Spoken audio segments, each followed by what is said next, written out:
Exclusive DJ. Hello Ganesh. ఏమైంది ఇప్పుడు? అది కూడా దెంగిరా? నీ అమ్మ తమ్ముళ్ళు అంటే లంజడుకుని వెనకకెళ్ళి దెంగుతారు, ముందడుకుని దెంగెత్తారు ఇంద్రా. నీ అమ్మ తమ్ముళ్ళు అంటే లంజడుకుని వెనకకెళ్ళి దెంగుతారు, ముందడుకుని దెంగెత్తారు ఇంద్రా. చల్ అంత ఏమైందా నా గంధ మొత్తుకుంటాను, నువ్వు ఈడ మొత్తుకుంటే పక్క పదం దాకిన పడుతుందా నీకు గొంతుంది ఇంకా, నువ్వు ఈడ మొత్తుకుంటే పక్క పదం దాకిన పడుతుందా నీకు గొంతుంది ఇంకా. ఏం లేదురా, తమ్ముళ్ళు అని తిరుగుతే వెనక గుద్దను పెట్టుకుంటే గుద్ద నుండి దెంగుతారు, ముందర నుండి దెంగెత్తారా అంటే మరి దెంగారా అన్న. కానీ మనం పొలాలు రా, అక్కడ కబ్జా దెంగిన అది మొత్తం ఇప్పుడు పోయి వాళ్ళు దెంగిర్రు. అందరు పాపాలు దాకా అన్న, పాపాలు కలిసి మొట్ట కుడతావా నువ్వు. ఏమైందిరా ఇటు వచ్చినావు? ఏంలే అన్న, ఏమన్నా తెప్పిస్తా వచ్చిన అన్న. చెప్పాలి మరి తెల్లకళ్ళు. ఏదైతే ఏందన్న తెప్పి అన్న తాగుదాం. సరే ఫోన్ చేస్తావు. హలో, ఓ 2 లీటర్ తెల్లకళ్ళు తెప్పి.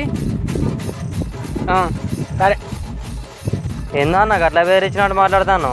మరి మనది అన్నిటి దాకా నడుస్తుంది కదా, ఎట్లుంటుంది మనం అంటే అందరు గుద్దలు తెంగుడే మరి మనం. అందుకనే కదా గింత పైనకి వచ్చింది. అందుకే అందరు మొట్ట కొడుకుతాండు.